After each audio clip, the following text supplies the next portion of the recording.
We have connective tissue coming along here, which is nice. How much connective tissue do we have is a question. How much space do we have here? So do you put one implant, do you put two?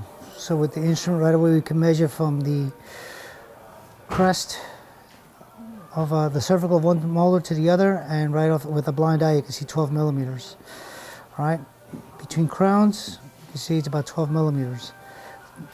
The connective tissue, you can see the width of the ridge is about 11 millimeters. So that's on the soft tissue. So we can see it's a big bed. So where are we going to place the implant?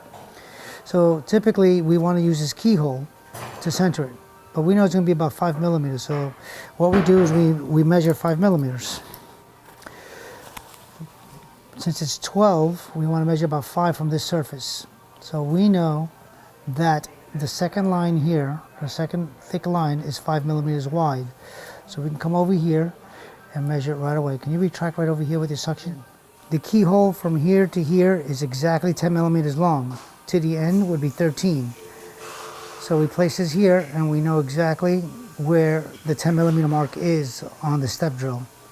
If we come here, that's where it is. So we're going to come over here now. I'm going to go in this slowly without step drill, and we're going to go in our direction with it. And I already know which way to go.